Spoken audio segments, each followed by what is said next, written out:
Today I'm going to show you what I think is the best stitch to use with chenille yarn for making yourself a gorgeous squashy blanket. Now it is an absolutely easy peasy one row repeat. You don't need to find the tops of the stitches. We're working in between them, so it couldn't be simpler. All you're going to need is 3 different colors of chenille yarn, a 6mm crochet hook, some scissors, a large eye darning needle, and some stitch markers will be super handy when working with this very squishy yarn. The full details for this blanket on my table, how much yarn I use, the written pattern, the whole shebang is available on my website, which I have linked to in the description box down below.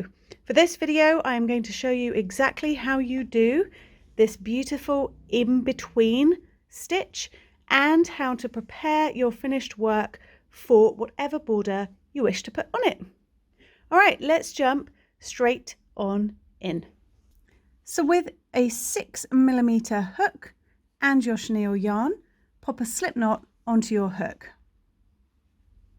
Now there is no pattern multiple to worry about here. You can simply chain as wide as you want your project to be. I'm going to go ahead and chain 20 just to do a small sample to show you the stitch.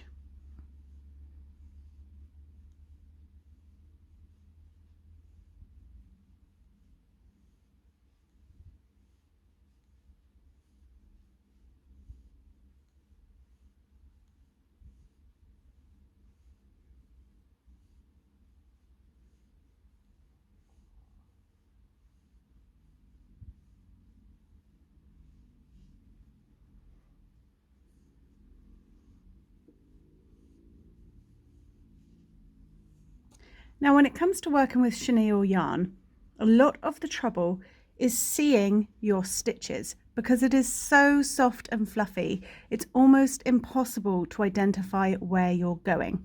So this is a very forgiving stitch, particularly if you're a beginner. Now we're going to be working the first row into the 3rd chain from your hook. Now this loop on your hook does not count as anything. You want to count the completed chains hanging down from your hook. So 1, 2, 3. Now if your chenille is particularly difficult to see what you're doing, don't worry too much. We can do a lot of this by feel. So just sort of aim for the 3rd chain. And into that 3rd chain, we're going to work a half double crochet. Now this is the only stitch you're going to need for the entirety of this stitch pattern. So yarn over, go into your chain, yarn over at the back and pull it through. You'll have 3 very soft loops on your hook. Yarn over and pull through all 3 loops. That is your first half double crochet formed. Now these skipped chains, they count as a stitch. You've got 2 little skip chains here, so it's worth grabbing a stitch marker. This is the top of the stitch you just made, your half double, and this is your chain. Just pop the stitch marker into the top of that chain just so you can see it. Those are the skip chains. Now we are simply going to work a half double crochet stitch into each chain all the way along the row. Now the reason why the half double works fantastically well with chenille yarns is it's quite a nice tight stitch, but it still has a lot of spring and movement. So it's not super stiff, but you have minimal loops that can sort of worm their way undone. Working with a 6mm hook or smaller also helps keep everything nice and tight. These soft chenille and velvet yarns have a habit of what's known as worming, and that's where the stitches over time come loose. So if you have too many yarn overs and are working with taller stitches, you can throw your project in the washing machine and it can come out looking an absolute mess with loops hanging out all over the place. So this is a fantastic stitch and the one I would definitely recommend for working with chenille, the humble half double crochet. So keep working your half doubles all the way down the row. I'm going to be changing colour every single row, but I'm not going to be cutting my yarn. We're going to carry it up the side. Again, this helps We're just keeping the integrity of your blanket because chenille has a real issue with shedding. You can already see, look, the ends here, they like to shed. So when you weave these in, you don't want to have too many of these ends. So by carrying the yarn up the side, that eliminates another potential problem. As gorgeous as these yarns are, they can be a bit of a nightmare. So I'm going to keep going until I get to the very last chain, and then I'm going to change color.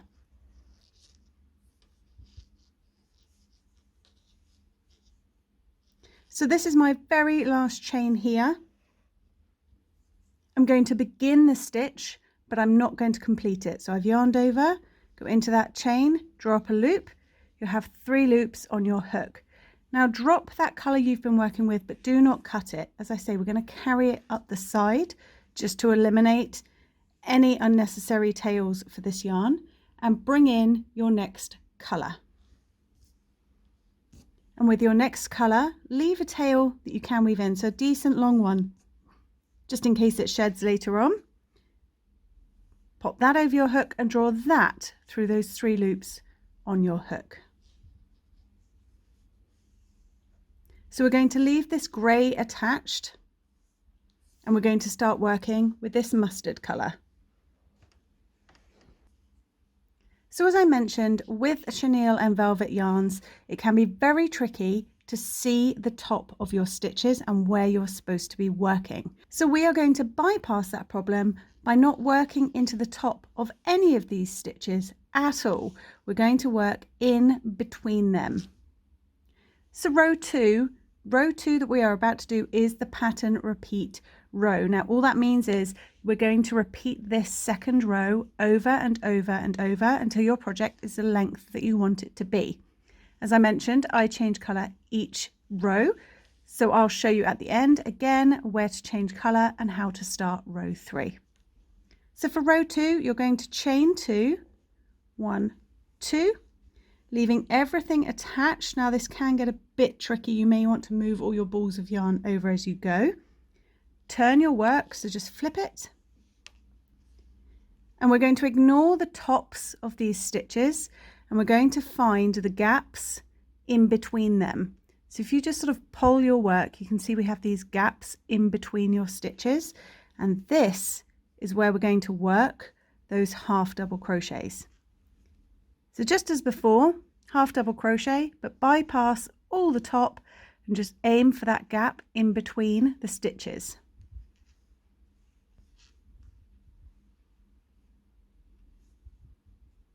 Now you might want to mark the top of that chain 2 again, so grab another stitch marker and just pop it into the top of that chain 2. You don't need to be perfect, it's just quite a good little visual guide for when you come back along.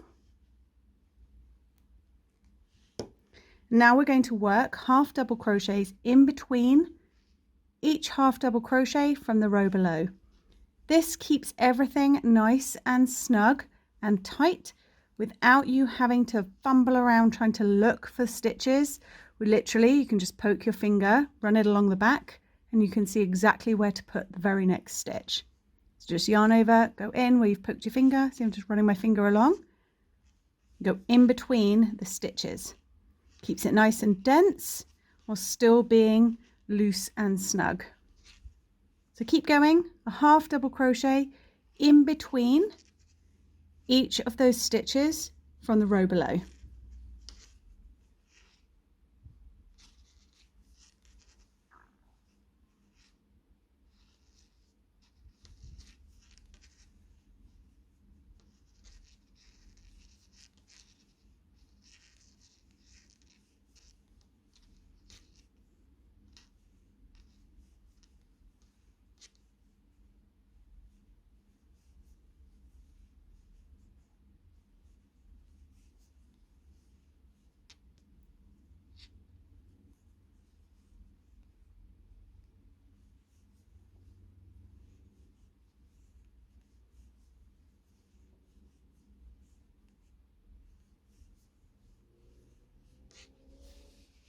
So you can see it does this lovely sort of dense stitch.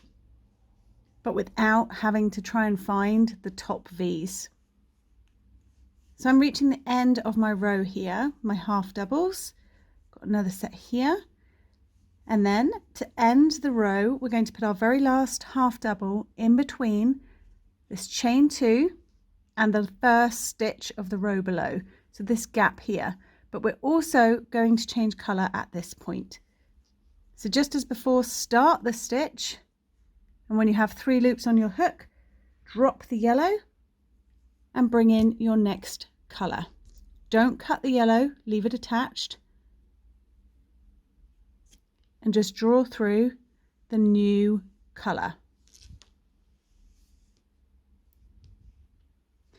Now for the next row, again, you're going to just repeat what we just did.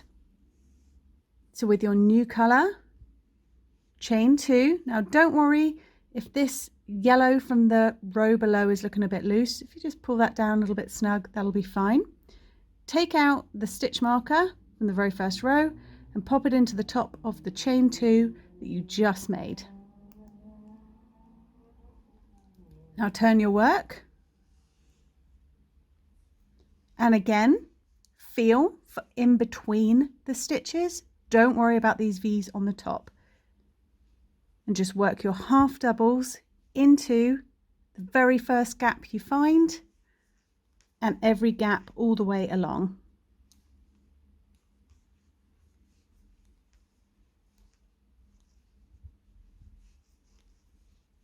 So you can almost crochet this by feel without even looking.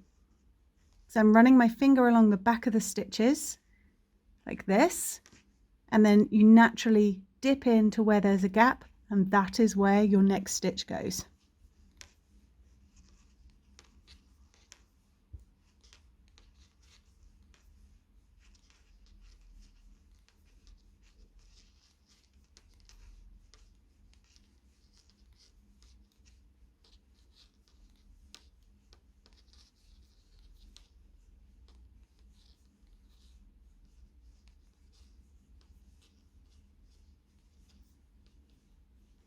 Now when we get to the very end of this row, again we're going to place the last stitch in between the half double crochet and the chain 2 that you marked at the beginning of the row, and we're going to change colour, but I'm going to change colour to this dark grey that we started with.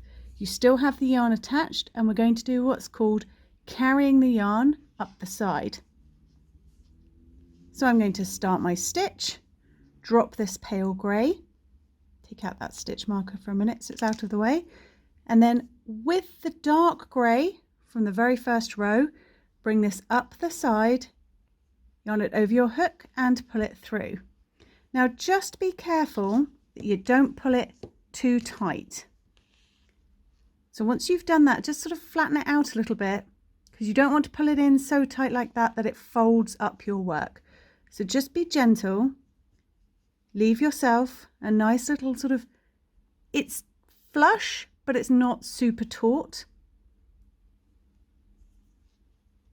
And then you're free to continue this repeat of row 2. So chain 2, mark the top of that chain 2,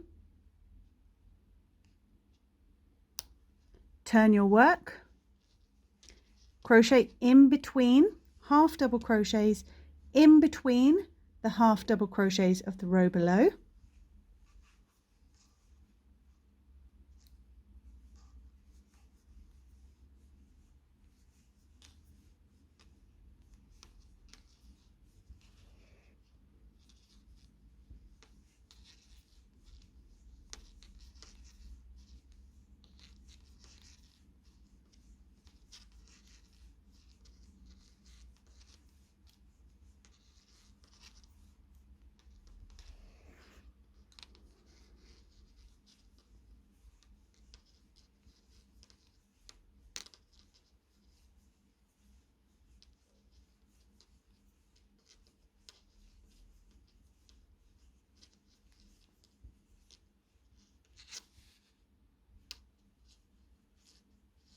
and then when you get to the very final stitch where you're putting it in between the chain 2 and the half double crochet of the row below, I'm going to change colour on that stitch, so drop the dark grey, and the mustard from the row 2, this mustard yellow, should be waiting for you, ready to yarn over.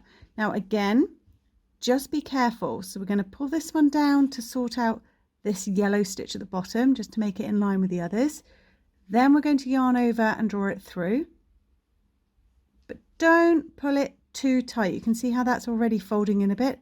Give yourself a tiny bit more slack so it's running neatly up the side. You want it flush, but not so tight that it's going to cause your work to pucker. Now continue this for as long as you want your project to be. I'm going to go ahead and do a few more rows, then I will show you how you cover up these sort of floated tails up the side. So meet me back here in just a moment when I've crocheted a few more rows.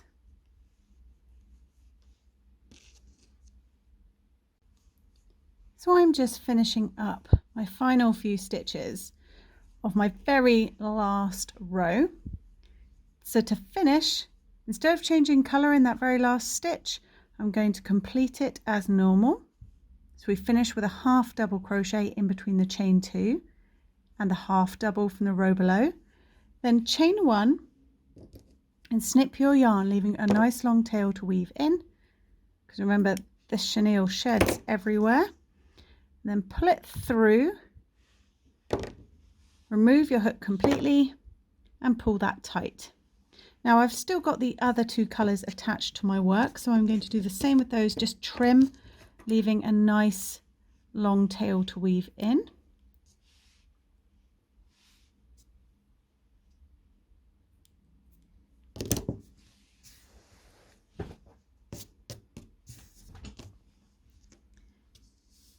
And now you can see where we have carried this colour up the side rows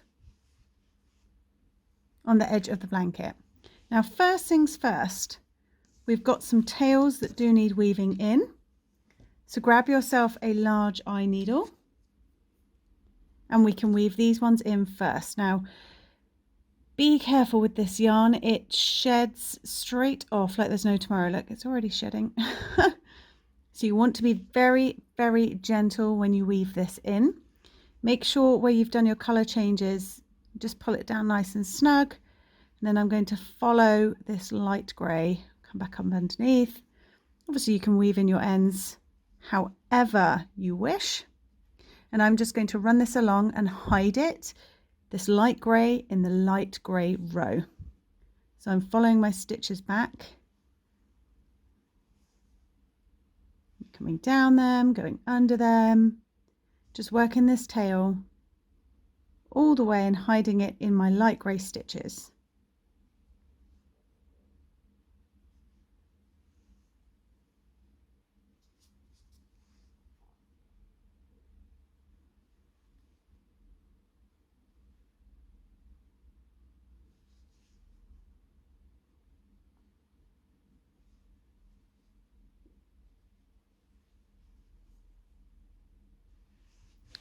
Keep going and do that for each of your loose tails, working them in with a needle back along the corresponding colour that you've changed to. So yellow, hide it on the yellow row, the greys, hide on the grey.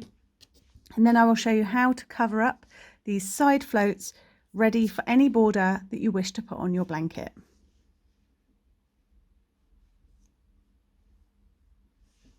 Now once you're finished weaving in all your ends and you've trimmed them off and you are covered in little bits of fluffy chenille, you should be left with a piece which is all nice and neat, but has these floated yarn strands up the side. So I'm going to show you now how you can crochet around your work, cover up these loose yarn floated strands and have the perfect base for any border you wish to go on to add to your blanket. So with either side of your work facing you, it doesn't really matter. You want to identify the top of the first stitch that you have. Now don't forget, on one of these sides, you will have a chain 2. This is my chain 2 here. You can feel it because it will be like a bit of a skinny one. If you go to the other end, it's quite a fat half double crochet. So you want to attach your yarn depending on whether you have your chain 2 or your half double on this side, to either the top of that chain 2 or the top of the stitch if it was facing the other way around. So just pop your hook in to the top of that chain 2 or the stitch, grab your yarn, and again, leaving a long tail to weave in, pop a slip knot onto your hook, and then just draw that loop to the front of the work, leaving the knot at the back. If that knot comes through, don't worry too much. You can hide that when you weave it in later. Now chain 1, which does not count as a stitch, and into the top of this chain 2 or the top of the half double crochet, place a single crochet stitch, which is just popping your hook in, drawing the yarn back through. You'll have 2 loops, yarn over and pull through 2. You've got your single crochet there. If you pull the tail, it will pull that knot back through. Now grab a stitch marker, and you want to mark that very first stitch, because you are going to lose that very easily. Those 2 V's that you just made. Then chain 2 and pop a single crochet back into that exact same place where you just made your first single crochet. Oops. Now this will form a corner for any border that you go on to add. You've got a little chain 2 space there. Now we are going to pop a single crochet into the top of each of these half double crochet stitches. I'm also going to crochet over this tail, so I'm going to lie it flat along the back and crochet over that, sandwiching it in at the same time. So find the top of the double crochet, use your fingernail if you have to. I find that helps, and we're just going to single crochet in the top of each stitch. Now if it's easier for you to crochet in between the stitches as you have the main body of the blanket, that's absolutely fine. You just want to make note of how many stitches you have, because you'll need that to be the same on the bottom. So single crochet all the way along until you get to the other side.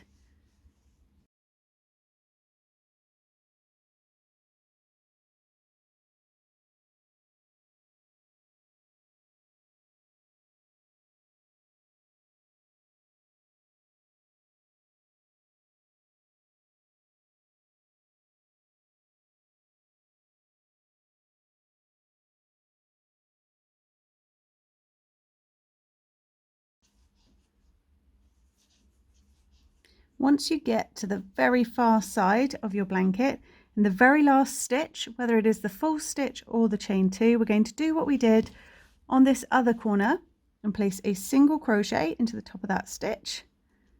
So sometimes you can do this just by feel. Of course, I've just woven in my end nice and neatly in there, so now I can't get my hook in. I'm just going to crush it on through.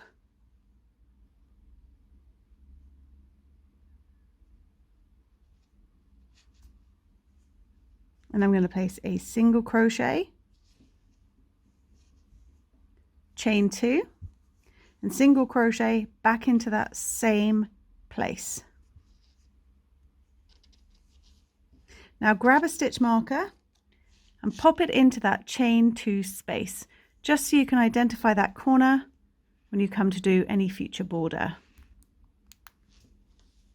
So you've crocheted evenly along the top, you've formed your little corners. Now down the side is where we're going to be covering up these sort of floated strands of yarn. Now what I find with a half double crochet is you only need really 1 single crochet per row to keep it nice and straight. Now all this depends on your tension. If you find that pulls your work in and it puckers together, then pop in a few more stitches evenly, just to bring it out in line. If you find that you are adding too many stitches and it will be really ruffly, then you know to undo a few and bring it back. The aim is you want it to just lie nice and flat. And for me personally, that means 1 single crochet per row, just worked into the side. But as I say, feel free to play around with your tension. So we're going to pop the first, there's a tail. Pop, see how easy these work out. This is why it's important to leave nice long tails that you've woven in back and forth, because these are slippery little suckers. We're going to crochet over him just to give him an extra layer of security. And working down the side, now we've been changing rows every colour, so it's nice and easy to identify the rows. Pop a single crochet just into the space around the stitch. So that's one. And I'm going to move down to this light grey row, and here is the chain 2. Pop a single crochet in there. Come down to the yellow, mustard yellow row, again pop a single crochet in there. Now as we work down, 1 single crochet per row, also work over this carried yarn. So I'm working around the stitch, the last stitch of the very last row, and I'm sandwiching in that loose yarn tail. Just keep going down just in the side of your work, 1 single crochet per colour change row, sandwiching over those loose tails as you go. They're not loose, but you know what I mean, these floaty ones. However, as I mentioned, you might want to take a moment just to make sure that your work is lying nice and flat. So you can see mine here. It isn't pulling, it isn't puckered, and it's not ruffled. It's sitting nice and flat. That's what you want. If it is doing this and flaring and going all wavy, that means you have too many stitches, so you might want to skip the odd row here or there.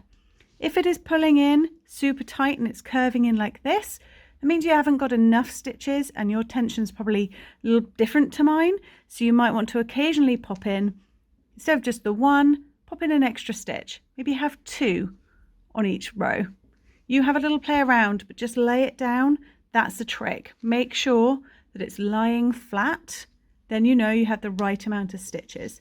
So you can see I've sandwiched in those floated tails up the side. And you would just keep going all the way down. And then when you get to the very bottom, we're going to do what we did on the top. In the end stitches, you work single crochet, chain 2, single crochet, then pop a stitch marker into that chain 2 space so you can identify it later on.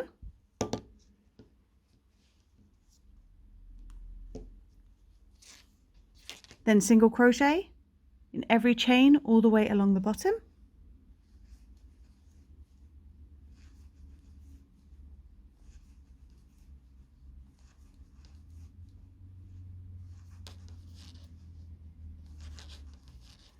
These ones are easier to find because at the bottom of your half double crochet stitches. So you can almost feel where they are.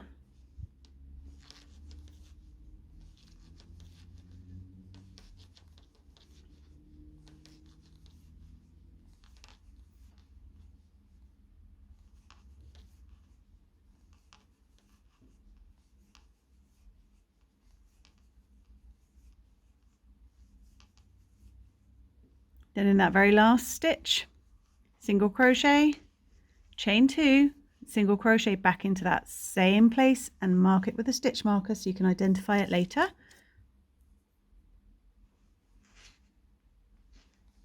And then just as we did on this side, single crochet in each row up the side, crocheting over these floated bits of yarn.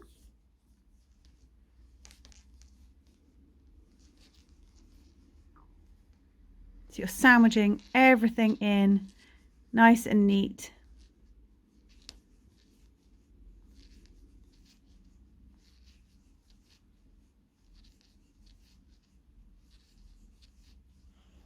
Then when you get to the very top again, where you have marked that first single crochet that you did, take that stitch marker out, slip stitch to join to that very first single crochet of the row. Then it might be worth popping this stitch marker into the chain 2 space immediately after it, just so you can identify that corner.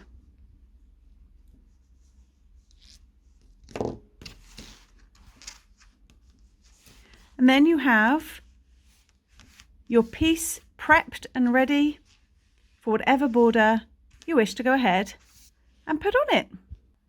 So as you can see on my full-size blanket, I prepped with that row of single crochet all the way around like we just did on the sample piece. And then I went on to do a couple of rows of camel stitch for the border. Now I do have a video on how to do the camel stitch border, which I've linked to in the description box down below, or it's popped up here, ready for you to go and watch next. So I hope you enjoyed this tutorial. If you found it helpful, please do give me a big thumbs up, and I hope you enjoy making your very own super squashy, soft chenille blankets.